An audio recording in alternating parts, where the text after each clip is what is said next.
بسم اللہ الرحمن الرحیم۔ شروع اللہ کے نام سے جو بڑا مہربان نہایت رحم والا ہے۔ السلام علیکم۔ یعقوب بن جعفر بن سلیمان بیان کرتے ہیں کہ اموریہ کی جنگ میں وہ معتصم کے ساتھ تھے۔ اموریہ کی جنگ کا پس منظر بھی انتہائی دلچسپ ہے۔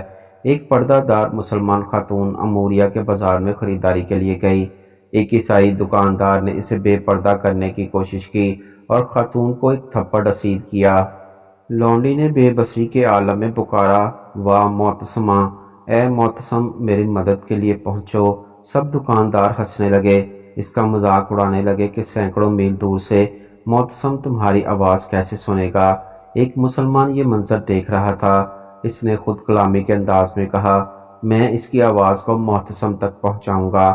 وہ بغیر رکے دن اور رات سفر کرتا رہا اور سفر کرتا ہوا کسی طرح معتصم تک پہنچ گیا اور اسے سارا ماجرا سنایا۔ یہ سننا تھا کہ معتصم کا چہرہ غصے سے سرخ ہو گیا۔ وہ بے چینی سے چکر لگانے لگا، اپنی تلوار ہاتھ میں لیے اونچی آواز میں چلانے لگا، میری بہن میں حاضر ہوں، میری بہن میں حاضر ہوں۔ اس نے فوراً لشکر تیار کرنے کا حکم دے دیا۔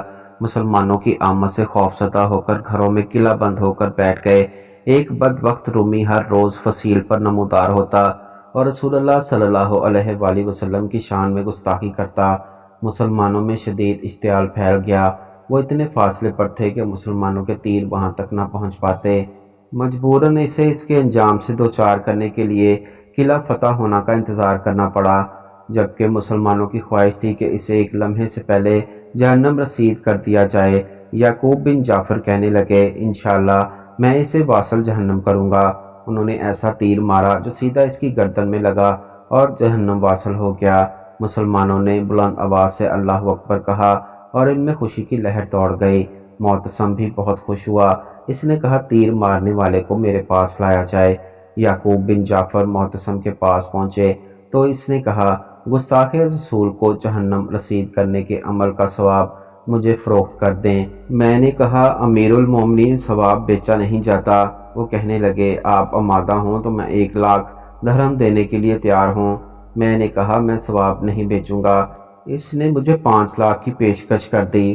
میں نے کہا، اگر آپ ساری دنیا بھی دیتے تب بھی میں ثواب فروخت نہیں کروں گا، البتہ میں آپ کو اس کا نصف ثواب تحفے میں دیتا ہوں اور اس بات کے گواہ اللہ پاک ہیں۔ معتصم کہنے لگا، اللہ پاک آپ کو اس کا اعلیٰ بدلہ عطا فرمائیں، میں راضی ہوں۔ حضرت سری صدقی رحمۃ اللہ علیہ کے ایک مرید فرماتے ہیں کہ حضرت سری صدقی کے پاس ایک عورت ان کی شاگرد رہتی تھی اور عورت کا ایک لڑکا کسی معلم کے پاس پڑھتا تھا۔ ایک روز معلم نے اس عورت کے لڑکے کو پنچکی پر بھیج دیا۔ وہ لڑکا پانی میں ڈوب گیا۔ معلم نے لڑکے کے ڈوب مرنے کی اطلاع دی۔ حضرت سری صدقی رحمۃ اللہ علیہ اپنے ساتھیوں سمیت اس عورت کے پاس آئے، اسے صبر کے بارے میں بہت کچھ سنایا۔ اس کے بعد خدا کی رضا کے بارے میں فرمایا۔ اس عورت نے سب کچھ سننے کے بعد عرض کیا، حضرت آپ کا ان باتوں سے کیا تعلق ہے؟ آپ رحمۃ اللہ علیہ نے فرمایا، تمہارا بیٹا پانی میں ڈوب گیا ہے۔ وہ عورت بولی، میرا بیٹا؟ حضرت سری صدقی بولے، ہاں تیرا بیٹا۔ اس پر وہ بڑے وثوق سے بولی، ہرگز نہیں، اللہ تعالیٰ نے ایسا نہیں کیا۔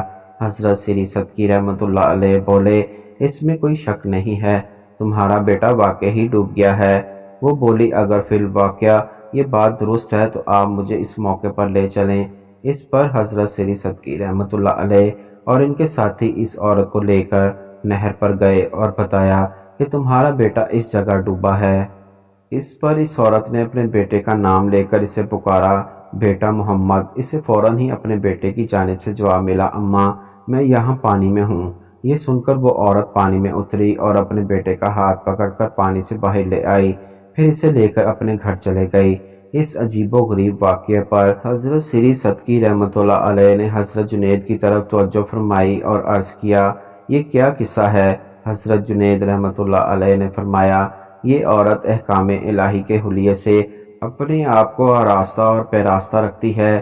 اس کی برکت سے اللہ تعالیٰ کا معاملہ اس کے ساتھ یہ ہے کہ اس کے متعلق کوئی واقعہ ہوتا ہے، اس سے پہلے اطلاع کی جاتی ہے اور اس غرق کے واقعے سے آگاہی نہیں دی گئی۔ اس لیے اس عورت نے اس واقعے سے انکار کیا اور نہایت وثوق سے کہا کہ اللہ تعالیٰ نے ایسا ہرگز نہیں کیا۔